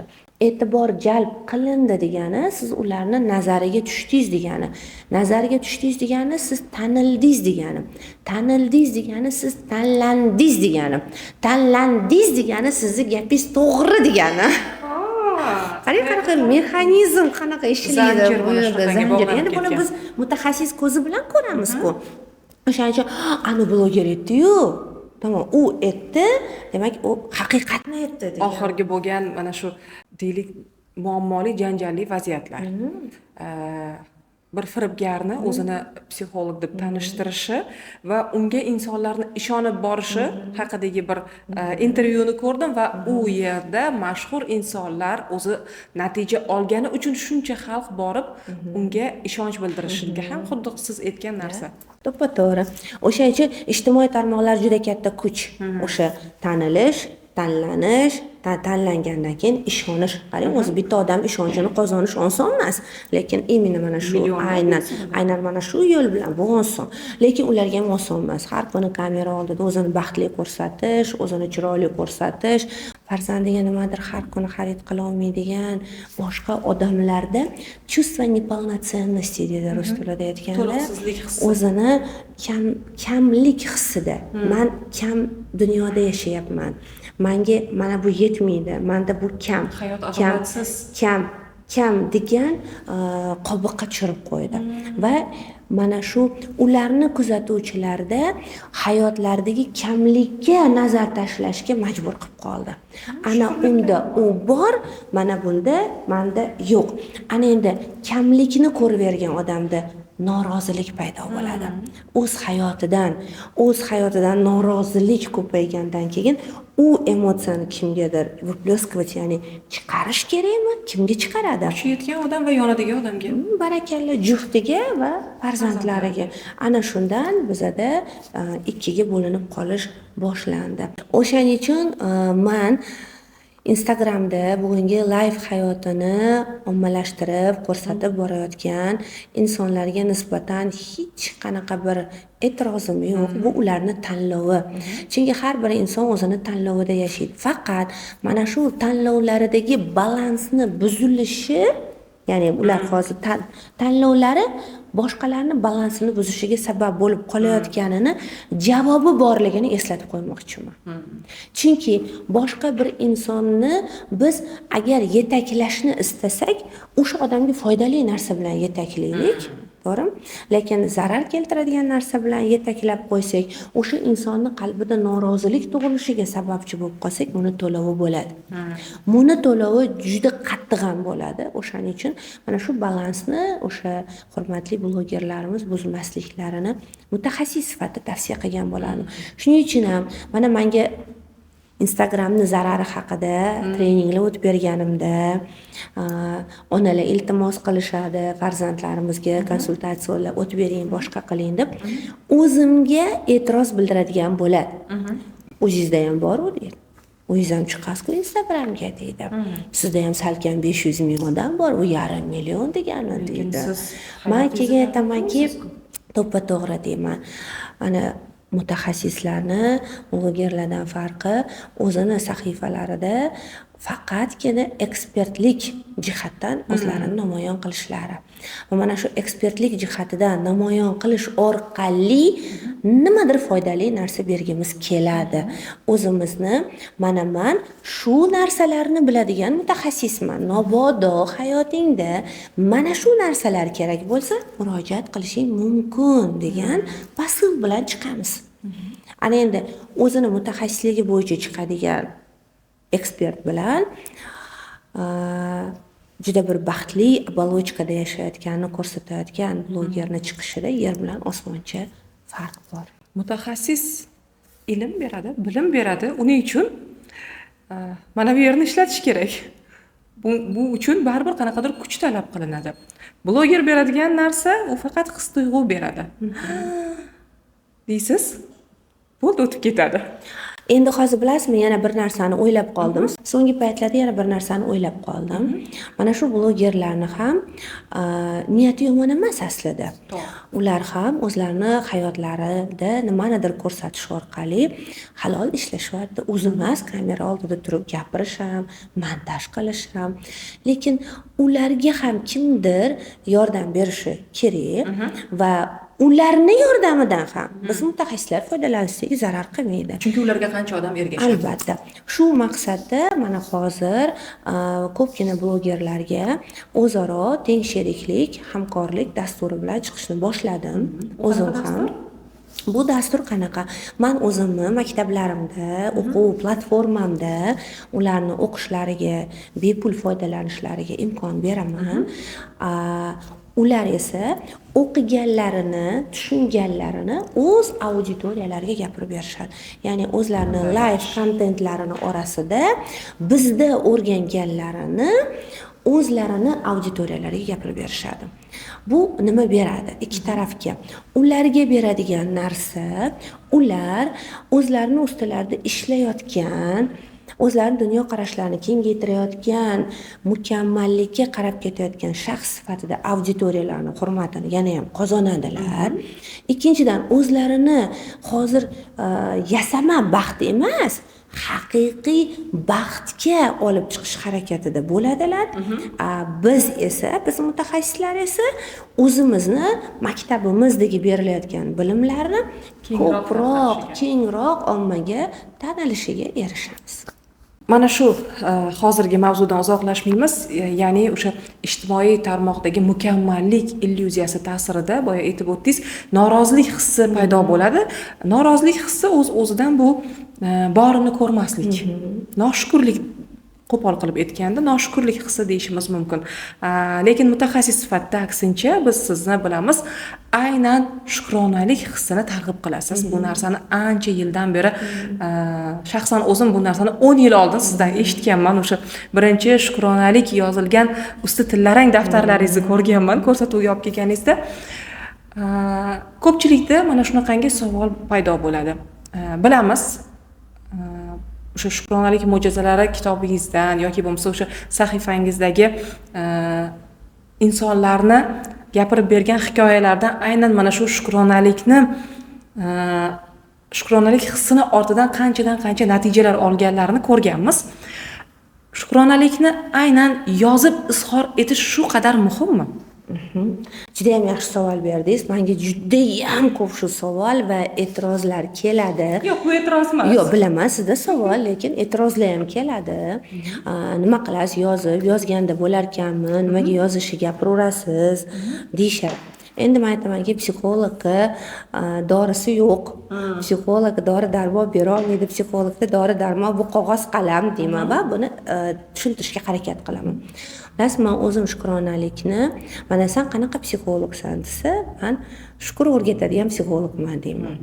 Har qanday vaziyatda, har qanday holatda shukur qilish kerakligini, zarurligini o'rgatuvchi mutaxassisman. Bu sizni asosiy retseptingiz. Bu meni pozitsiyam.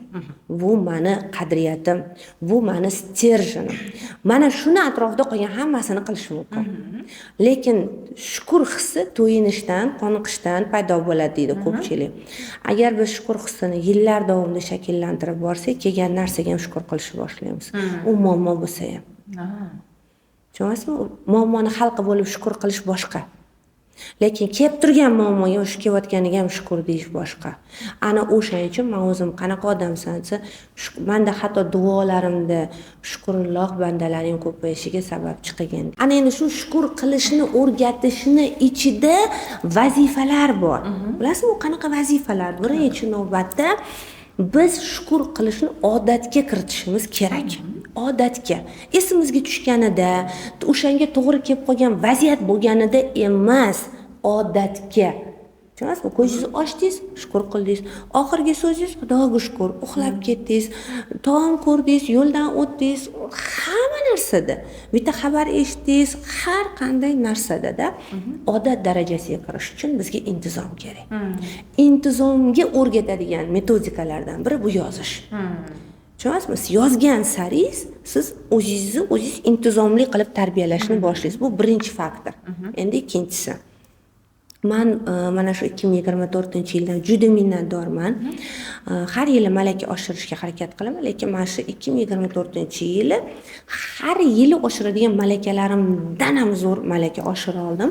Chunki dunyoning top 3 taliga kiruvchi Cambridge universitetida onlayn platformasida men malaka oshirdim. Diqqat, xotirani rivojlantirish bo'yicha.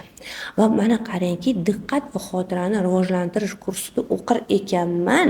O'zim necha marta to'ppa-to'g'ri deb erkalab qo'ydim. Nima uchun? Aynan mana shu kursda ham oxirgi yillarda olib borilgan ilmiy tadqiqotlar natijalari keltirib berildi. Bilasiz, Yevropada, G'arbda bitta gap orqasida 10 ta mutaxassis tadqiqot olib boradi. Ular taxmin haqida umuman gapirmaydi. Mana shunaqa tadqiqot o'tkazyapmiz, endi 10% ishondik, endi 20% ishondik deb ular hali foiz oshib borganini ham ochiq-oydin aytadi. Lekin hali ham shubhamiz bor deydi ular. Millionlab insonlar ishtirokida olib borilgan tadqiqotlar. Endi mana qarangki, bizni miyamiz bor, eng asosiy organlarimizdan biri. Endi tibbiyotdan bilamizki, har kuni biz miyamiz bilan fikr qilamiz. Har bir narsaga qarab fikr qilamiz va bu fikrni neyronlar bittasini ilib oldi va neyroseti to'qishni boshlaydi fikr atrofida. Misol, deylik, siz men bilan suhbatni reja qildingiz. Bo'ldi, men Ayzapam bilan gaplashaman dedingiz, ketsin, mamnun o'ylayman, men misol beraman, men ham beraman. Nima ketdi sizda? Zanjir, ya'ni o'sha Ayzapam bilan suhbat qilaman degan bitta neyroningiz u neyroset to'qidi. Yoki bo'lmasa, hozir men bo'lsam chiqib uchrashuvga boraman, kim deb so'radingiz, falon bo'ldi. O'sha haqida nechta xotirangiz uyg'ondi, neyroset tug'ildi.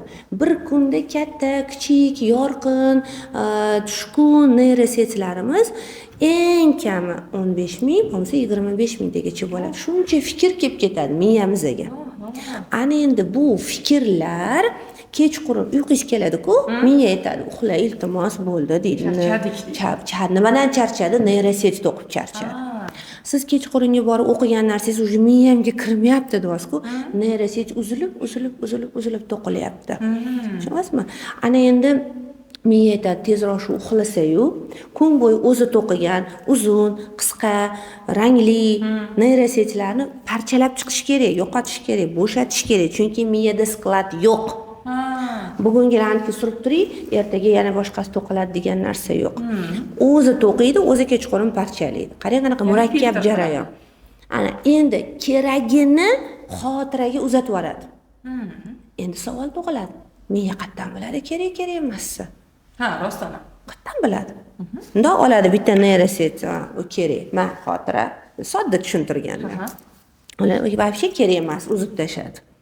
Yana oladi kerak, men xotira, men bu yo'q, kerak emas. Qayerdan biladi? Miyada ikkita signal bo'lar ekan. Birinchisi, ikkita narsani ko'rsa neyrosetda olib qoladi. Nima ular? Birinchisi his-tuyg'u, emotsiya bo'lsa. To'qigan neyrosetida qancha kuchli, yorqin emotsiya, his-tuyg'u bo'lsa, bilamiz. Xotiraga o'tadi deng. U yoqqa o'tadi. His-tuyg'ularning darajasiga qarab uzoqroqga kirib ketaveradi xotiraga. Tushunasizmi? Ikkinchisi harakat. Harakat bo'lgan va his-tuyg'u aralashgan, qo'shilganlar 100% uzilmaydi. Ana endi biz Shukrona yozayotganda nima qilamiz? Harakat qilamiz. Biz qo'limizga ruchka olamiz, daftarni ochamiz, A harfini o'zida 3 ta belgi, harftasini yozamiz. Bilamizki, bizning miyamizda ko'z bilan bog'langan tomir bor. Nimani o'ylasak, nimani yozsak, u ko'zimiz oldidan o'taveradi. Ana endi ko'zingizni oldidan o'tgan, vizual oldan o'tib ketgan narsalarni ham qarangki, yurakka ham boradigan tomir bor-da. Yuragingizda his-tuyg'u mana shunaqa chiqib turadi. Misol uchun siz aytasiz, Allohim, ko'rib turgan ko'zlarim borligi uchun shukr. Sababi shu ko'zlarim bilan onajonimni ko'raman, go'zal siymolaridan xursand bo'laman, mahkam bag'rimga bosib quchoqlayman. Yozdingiz-a? Ko'zingizdan oyingizni quchoqlayotganingiz o'tadimi? His-tuyg'u ham. Necha marta quchoqlaganingiz o'tadi? Bolaligingizdagi quchoqlaganingiz, kelin oq ko'ynakda quchoqlayotganingiz, raddomdan chiqqaningizda quchoqlayotganingiz, hamma hammasi o'tadida, yuragingiz shunaqa bir yoqimli rostdan degan emotsiya chiqarib beradi. Qarang, Shukrona yozganingizda harakat va emotsiya bitta paytda uyg'un bo'ldi. Ana buni miya o'zmaydi. Endi oddiy misolda tushuntirib beraman. Tasavvur qiling, siz yo'lda ketyapsiz, oldingizdan bitta qiz chiqdi. Kechirasiz dedi. Mana shundan 95-marshrutga o'tmaydiman dedi. Bilmadim, o'zim ham bu ko'chadan birinchi marta yuryapman dedingiz, o'tib ketdingiz. Esingizdan u qiz chiqib ketdi ham. Nimaga? U neyrosit mintaqqina ham bo'lmadi, miya kerak emas. Va unga nisbatan hech narsa his qilmadimi? Qilmadingiz, harakat qilmadingiz. Endi yana boshqa voqea. Ko'chadan ketyapsiz, undan ham chiroyli qiz kelyapti ro'parangizda. Kechirasiz, shu 80-marshrutga o'tmadimmi deb gapiryapti-da, og'zidan gub chesnok hidi kelyapti. Nima deysiz o'shanda? O'sha mana boshlandi. Voy, sizda muhokama. Qanaqa chiroyli qiz shunaqa yurish mumkinmi? Bo'ldi, bir umr boshqa joyda chesnok ko'rsangiz ham o'sha qiz eslayverasiz. Chunki kechqurun miyangiz sizni ta'sirlanganlik darajangizni, emotsiyangizni bundoq qilgan harakat-ku, shularingizdan bu neyrosiyasini uzmadi. Xotiraga olib qo'ydi. Unutma, ko'chaga chiqadigan kuning chesnok yema, ko'rding mana degan xulosaga olib keldi sizni. Ana endi Shukrona yozgan sari sizda xotirangizda ijobiy minnatdorlik tuyg'usi va harakati ko'payib boradimi? Tasavvur qiling, xotirangizdagi xotiralar faqat ijobiy, harakatli xotiralar bilan va bu xotiralar minnatdorlik bilan to'lib borsa, butun umringizdan minnatdor bo'lib yashayotgan bo'lasizmi? Har bitta kuningizdan minnatdorlik xotirasi qoladimi? Va uni kamlik hissi o'zida kamayadi, baraka toping. Misol uchun, mana siz bugun o'tirdingiz, 10 ta shu bugungi, ahamiyat bering, kechagi, o'tgan kungi emas, shu bugungi narsalar uchun minnatdorlik yozdingiz, shukronasini yozdingiz.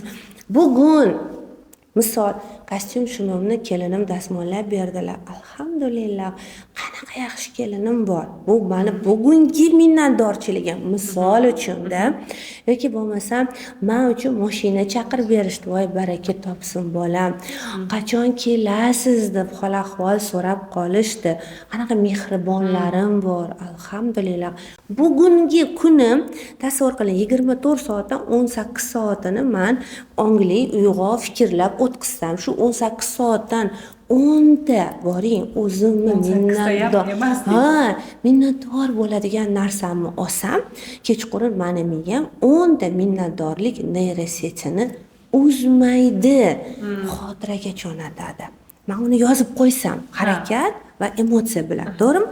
Ana endi ertaga yana 10 ta, bir yilda nechta bo'ladi? 3600 ta bo'ladi. 360 kun, 366 kun qilsak, 3666 ta bo'ladi. To'g'rimi? Ana endi tasavvur qiling, 10 yildachi? 20 yildachi? Mana nima uchun yozinglar deyman. Kecha Jizzaxdan bir ayol keldilar, bir paket narsa ko'tarib keldilar, ochdilar daftar. Bir paket shukronali daftari. Qarab olmadik, qanaqa yig'ladingiz? 2019, 2017, 2020, 21 shunaqa yozganlar, muqovalaga ham yozib tashlaganlar-da, hattoki-da. Men bilan o'qib turing, o'qisam yig'layman deylar. O'qisam shunaqa xursand bo'lib ketaman deylar. O'qisam shukr deyman. hayotlarida shuncha shukur qilishga bo'lgan sabablar. Lekin qizlarini olib kelganlar, ko'rasiz, mana konsultatsiyaga qizini olib kela olishga kuch berdi shu shukronaliklari. Tushkunlikka tushma, yechim bor. Xudoga shukr qildi, yoldi shu ayol. Bu ya'ni boya aytganingizdek, qanaqadir hayotiga mushkul narsa kirib kelganiga ham shukr qila olish hissi mana shu yerda paydo bo'ladi. Chunki shu joyda menda savol paydo bo'ldi. Qanaqa qilib hayotingizga qiyin narsa kirib kelganda siz Xudoga shukr qilasiz shu qiyinchilik uchun degan narsa, kim bu narsagacha yetib bora oladi? Qanaqa vaziyatda bo'lish kerakki, qanaqangi holat bo'lish kerakki, hayotingizdagi mushkulot uchun shukr qilasiz degan narsa. Birinchi navbatda, agar sizni har bitta hujayrangiz shukr va minnatdorlik hissi bilan to'lgan bo'lsa. Shu o'rinda aytib o'tishim kerak, shukr ikki xil bo'ladi. Sabr shukri, minnatdorlik shukri. Minnatdorlik shukri, minnatdorlik hissi orqali namoyon qilinadi.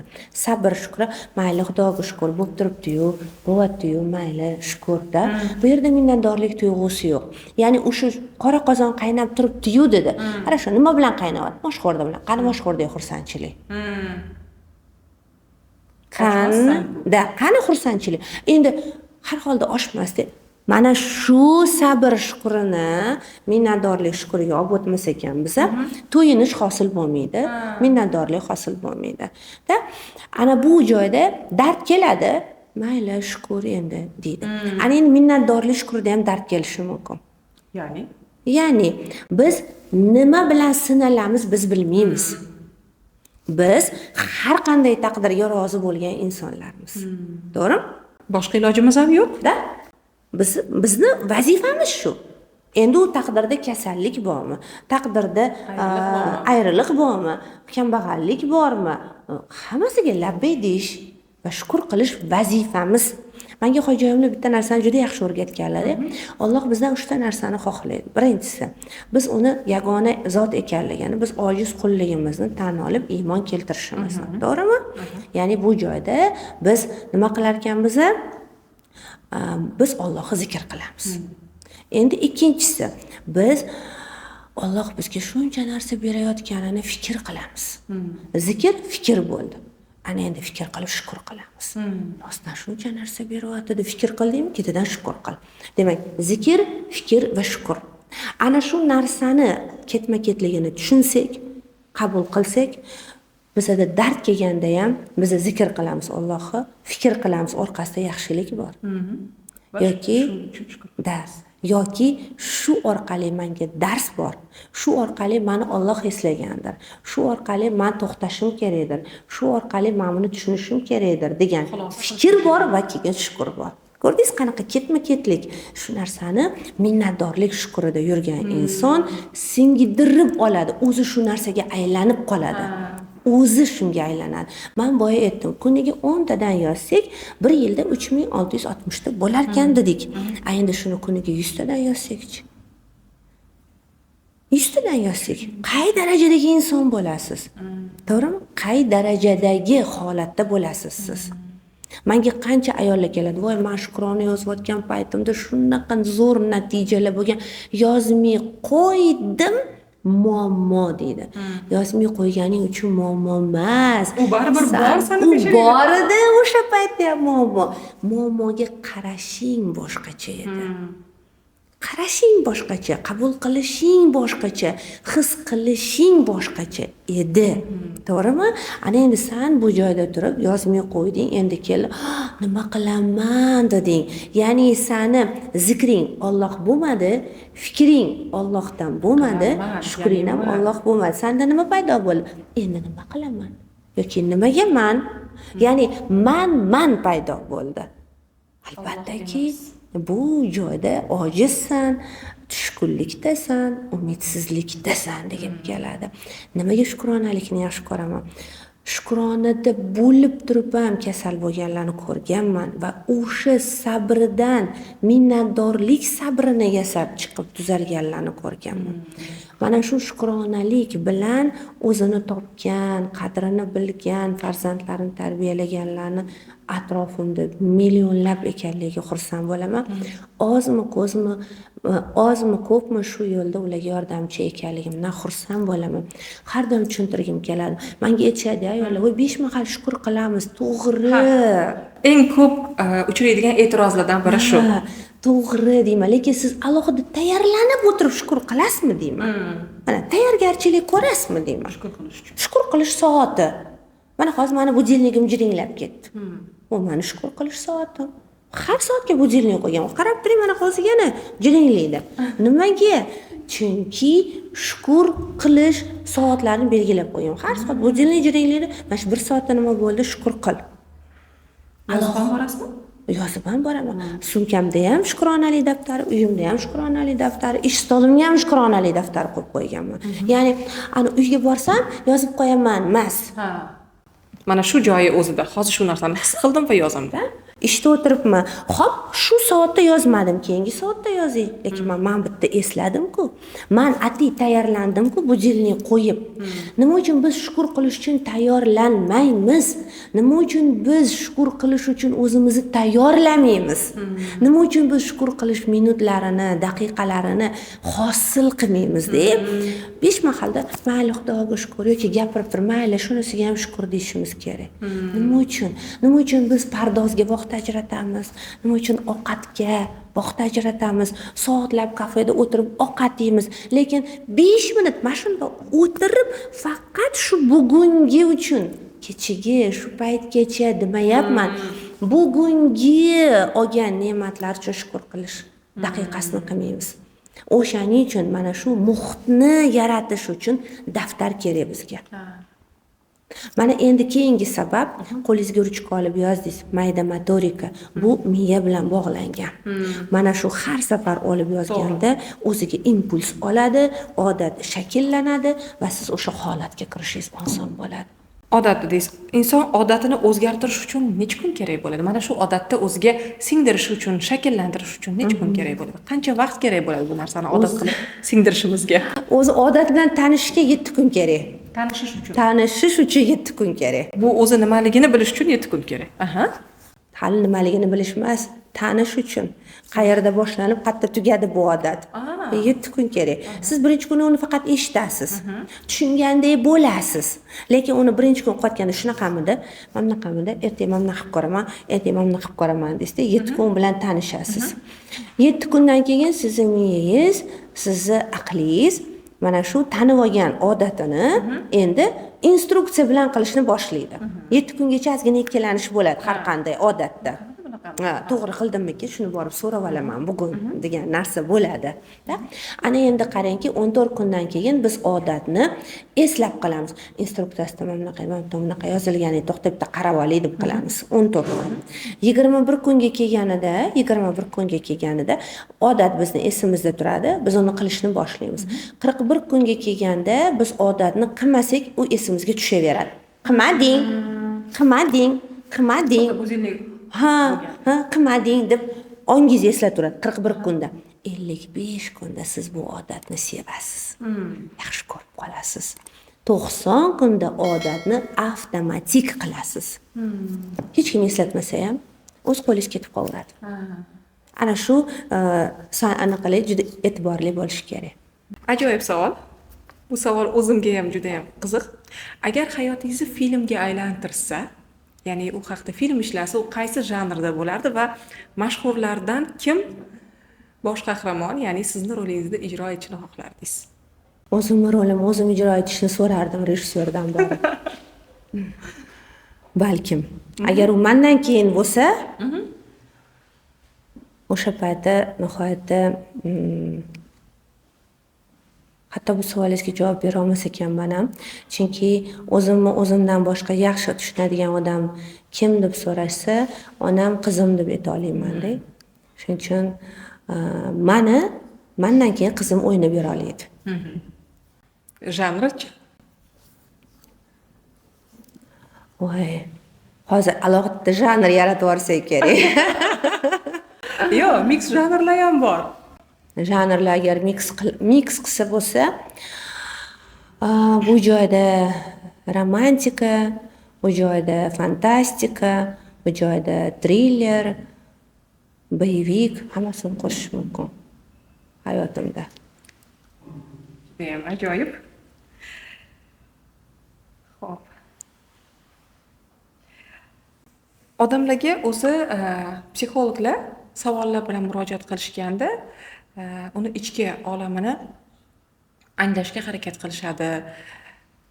Mutaxassis sifatida o'sha muammoni ildiziga yetib borishga harakat qilishadi. Lekin psixologiyadan uzoq bo'lgan insonlarda shunaqangi tushuncha borki, psixologlar mana shu savollarga berilgan javob orqali ularni ongini o'qiydi degan tasavvur bor ayrim odamlarda. Lekin aslida unday emas, to'g'rimi? Agar sizga mana shunaqangi qobiliyat berilsa, ya'ni insonlarni ongini o'qish qobiliyati berilsa, undan foydalangan bo'larmisiz? Nima uchun? Yo'q, hatto o'ylab ham ko'rmayman buni. Nima uchun? Alloh taolo o'zini buyuk bir hikmati bilan ikkita narsani insondan bekitib qo'ygan. Birinchisi uni fikrlarini. Man hozir sizda qanaqa fikr kelayotganini, o'tayotganini bilmayman va bu uchun alhamdulillah. Siz menda nima o'tayotganini bilmaysiz va bu uchun yana bitta alhamdulillah. Va bizni go'zal teri bilan qoplab ichki a'zolarimizni bekitib qo'ygan. Agar bu fikrlarni ochib qo'yganda bironta tirik inson qolmas edi. Chunki fikrdan nima u baribir. Albatta va xuddi shunaqa odam ichki a'zolari bir chiroyli joy emas. Uni ko'rib siz sevib qolsangiz, o'shaning uchun Alloh uni chiroyli teri bilan qoplab qo'yganki, odam mana shu tashqi go'zallikka aldanadi, sevadi, muhabbat qo'yadi, talpinadi. Fikrlarni ham berkitganki, gapirganiga va ko'z qarashiga ishonadi va shu bilan yashaydi. Tushunarli. Yolg'iz qolganingizda nimalar haqida ko'proq o'ylaysiz? Yolg'iz qolganimdami? Yolg'iz qolganimda hali amalga oshirmagan va juda ham xohlaydigan bitta buyuk orzuyim bor, uni hozir aytolmayman. Mana shu orzuyimni amalga oshirishga o'zidan yordam so'rayman. Bu birinchisi, ikkinchisi yana qanaqa qilib shukronalikni yetkazsam bo'larkin deb o'ylayman. Oxirgi paytlarda nimalar haqidagi fikringizni o'zgartirdingiz va u o'zgarishga nimalar sabab bo'ldi? Oxirgi paytda vaziyatlarni boricha qabul qilish odatim bo'lgan, boshidan ham bo'lgan, lekin o'sha vaziyatlardan ham yaxshi narsani chiqarish odatini kuchaytiryapman. Mana boyaga xudo aytgandek, blogerlarni taklif qilaman, hamkorlik qilaman. Men masalan hech qachon ular bilan ishim bo'lmagan. Endi qanaqadir bir boshqacharoq bir yondashuv, xuddi shunaqa hamma vaziyatda ham. Hamma vaziyatda, hayotimdagi har qanday vaziyatda ham, hatto ovqatlanishimga ham. Kim bunaqa ovqatlan, kim bunaqa qil deydigan narsa paydo bo'lgan o'zimda. Ya'ni hamma narsani boshqacharoq qilib ko'rish, o'shandan zavq olish, o'shani tahlil qilish menda so'nggi paytlarda kuchayib ketdi. Kitob o'qisam ham shunaqa. Oldin 50 varaqlab kitob o'qib ketardim. Hozir eng ko'p bitta o'tirishda o'qisam 35 varaqgacha o'qishim mumkin. Qo'yaman, o'sha varaqlarimni o'ylab yuraveraman. Necha kun o'ylayman, buni ham bilmayman. Qo'yib beraman. O'sha 35 varaq eng ko'pi bir xil kunli 5 varaq bo'lishi mumkin. Bir xil kunli 1,5 varaq bo'lishi mumkin. Lekin o'shatdek fikrlarga to'ydim-a mana. Bugun o'ylashga yetadi yoki shuni o'ylab olay degan joyimda to'xtayman. Oldin bunaqa qilmaganman-da. To'xtayman, o'ylab beraman. Albatta shu gapni gapirib ko'raman kimgadir. Uni kuzataman, qanaqa qabul qildi, nima uchun unaqa qabul qildi. Prosta shunaqa filtr, analiz, tahlil juda ham ko'payib ketdi hozir o'zimda. Lekin bu menga zavq beradi. Masalan, mana bitta kitob oldim, mana bunda bitta kitobni men 3 kunda o'qib bo'lsam, uzog'i bir haftada. Hozir unaqa emas. Hozir oynamolda bitta kitob turibdi. Bir 2 oy, 3 oydan beri hali yarmiga kelmaganman, lekin shunaqa ko'p nima deydi, u haqida o'ylayman. Shu paytgacha o'qigan joylaringiz. Da. Tushunarli. O'zingiz ham kutmagan qanaqangi ajoyib ish qildingiz va o'sha narsadan keyin sizda qanaqangi hissiyot paydo bo'ldi? Hatto o'zingizdan kutmagan. O'zimdan kutmaganmi? Yo'q, endi o'zimdan kutmagan ish hali qilganim yo'q. Chunki hamma qiladigan ishlarimni, orzularimni va maqsadlarimni qilaman. Voy, qimman. O'zimdan kutmagan bitta ish qilman. Aytaymi nima? Voy, 4 qavatli ofis olib, ta'mirlab ko'chiryapman. Hech qachon men unaqa 4 qavatli bino olib, yo'q, bo'lgan, azizam uyi degan ofisimiz bo'ladi degan narsa bo'lgan. Men tayyor joyga boraman deb o'ylaganman, lekin unaqa qora suvodiy joyi olib, uni o'ylab, uni noldan har bitta detallarni qilib, tepasida turib, nechta rozetkalarni o'rni almashgani, nechta ish boshqatdan qilingani, necha martaga ana pullarni qayta to'laganlarimizni eslasa, voy, hech qachon qilmagan ishimni qilman deyman va bu oxirgisi. Boshqa hech qachon remont ishiga aralashmayman deyman. Shundan keyin qanaqa hissiyot bo'ldi sizda? O'zimdan faxrlandim. O'zimdan faxrlandim. Nega boshqa bo'lmaydi deyapsiz? Yo'q, bu menga emas ekan. O'zimdan faxrlandim, lekin odam o'zini maza qiladigan narsasini yaxshi biladi. Yaxshisi nima xohlayotganini aytib beraydi, keyin tayyoriga kiradigan narsa yaxshi ekan menga. Endi o'zim kutmagan ish shu yil ikkala farzandimiz bor. Mana shu umidi qizimizni turmushga berdik, lekin o'g'limizni uylantirish hali hayolimizda yo'q edi, rejalarimizda ham yo'q edi. Lekin alhamdulillah Alloh shunaqa chiroyli bir judayam bir go'zal bir tarzda shu narsaga erishtirdiki, 2 oyda ikkita farzandimizni nima deydi? Ketma-ket to'y qildik. Keyin hech qachon qilmagan ishimizdan uyimizga mushuk kirib keldi. Hozirda kichkina Muizaxon borlar, ularga qarayman. Keyin meni bolaligimda ikkala dodamlar ham bedana boqishganda. Endi bitta dodamlar 2 yoshimda olamdan o'tib ketganlar, ularni eslolmayman. Bu dodamlar hammaga bittadan gilos olib bersalar, hovlida menga ikkitadan gilos olib berardilar. Endi uni kitob berardilar, qulog'imga taqib olardim. Ularni o'sha rosa ko'p bedanalari bor edi. Ana bunda cho'plarida, ayrida gilos olib berardilar. Rosa o'shanda bedanalarni ovozini yaxshi ko'rganman. Hozir uyimizda ikkita bedana bor. Buni ham hech qachon qilmaganmiz. Mana lekin ichimdagi zavqim ekan. Shuni tushunib qoldim. Hozir ikkita bedana keldi. Keyin doim otim bo'lishini xohlaganman, lekin u men uchun juda ham bir bulutlar orqasidagi bir orzularimni yana ichidagi orzu ana bo'ladi, kashina joni qatta, sano tuxum ichida, u yana buni ichida buni degandek. Ignan ichida. Ot shunaqa edi men uchun, lekin alhamdulillah mana hozir otim ham bor.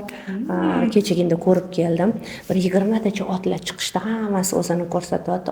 Oxirida uni olib chiqishdi. Zodan ko'ra ana meni otim, siz tanidingiz, конечно tanidim dedim. U ham meni tanib kelishini o'sha video ham bor, sizga ko'rsataman. Bitta oyog'ini mundoq qildi, keyin ikkita oyog'ini ko'tarib berdi. Bu ham men uchun mana shu yoshimdagi birinchi marotaba his qilayotgan, men uchun judayam zavqli va mutlaqo kutilmagan, rejada bo'lmagan ishlar. Ko'p ekan, yo'q deysiz. Shuni ayting. Xo'p. Yana bir savol. Azizaxon Toshxo'jayevani butun dunyo unutib yuborgan taqdirda ham siz o'zingizda qaysi qadriyatni saqlab qolgan bo'lardingiz? Shukr qilish. Mani butun dunyo bilish shart emas. Azizaxon Toshxo'jayeva bu hamma bandalar, hamma oddiy insonlar qatori inson. Azizaxon Toshxo'jayevani bilish va yaxshi ko'rish mutlaqo shart emas. Hatto xodimlarimga ham shuni aytaman. Men siz bilan ishlagim keladi, sizni yaxshi ko'raman deb kelishadi. Men aytaman, qaniydi meni emas, ishni ko'proq yaxshi ko'radigan odam kelsa deb. Aytaman, meni yaxshi ko'rishga majbur emassiz. Meni yaxshi ko'rishingizni so'ramayman, lekin azizamni yaxshi ko'ring deyman. Va butun dunyo ham Azizaxon Toshxo'jayevani bir kun unutadi, men buni bilaman va buni juda ham tabiiy deb bilaman. Faqat shukri va shukronalik mo'jizalarni unutishmasa bo'ldi deb so'rayman. Mana hozir Azizamni yaxshi ko'rsangiz bo'ldi deb aytdingiz. Azizam psixologik markazini tashkil qilgansiz. Uni kelajagini qanaqa ko'rasiz? Uni kelajagini men juda ham yaratgandan so'rayman. Har bitta davlatda filiali bo'lishini, har bitta viloyatda filiali bo'lishini va mana shu filiallarimizni aholiga shukronalik mo'jizalarini, shukr hissini, bugungi kun ne'matlarini ko'ra olish ham baxt, mana shuni o'rgatishni xohlayman. Nima uchun? Masalan, menga mana ko'p mahallalardan kelishadi, yarashtiruv komissiyasi bo'lar edi. Keling, aytardim, "Mani-chi, shunaqa yarashtirishlarga emas, janjallaga emas, hali oila qurmasdan turib chaqiring suhbatga" dirdim-da. Men o'shunaqaga boray dirdim. Shuning uchun azizam markazlarimizni shukronalik markazlari sifatida ko'rishni xohlayman kelajakda va shunga harakat qilaman. Butun dunyoda hozir bitta bor ilmiy tadqiqot markazi, shukronalikni o'rganadigan va tadqiqot olib boradigan. Men esa aynan mana shu shukronalik amaliyotini hayotga olib kirishga xizmat qiladigan markazlar ochishni maqsad qilganman. Butun dunyoda azizam shukronalik markazlari bo'lishini xohlayman. Bu uchun harakat qilaman. Mana shu xayrli maqsadlaringizga yetishishda sizga kuch-quvvat va ulkan zafarlar tilaymiz. Haqiqatda bu narsani chin dildan samimiy aytaman, chunki haqiqatdan ham shukronalik hissini yozish orqali his qilib ko'rgan inson sifatida bu narsani boshqalarga ham tilayman. Bugungi mazmunli suhbatga qimmatli vaqtingizni ajratib kelganingiz uchun katta rahmat. Bundan keyin ham yana boshqa mavzularda manfaatli suhbatlar qilishdan umidvormiz. Rahmat. Bizani har bitta suhbatimiz kimnidir qalbiga bir yechilmagan masalasiga yechim, savoliga javob bo'lib borsa, har qanday vaqtni shunga sarflashga tayyorman. Chunki bu dunyoda bir-birimizdan qoladigan narsa u bir-birimizga manfaatli, foydali bo'lish. Alloh bizni yaxshi, xayrli ishlarga sababchi qilsin. O'sha duo boshqalarni hayotida yaxshi narsalar kirib kelishiga sababchi bo'laylik. Azizlar, bugungi suhbatimiz ham o'z nihoyasiga yetdi. Keyingi ko'rsatuvlarda uchrashguncha salomat bo'ling.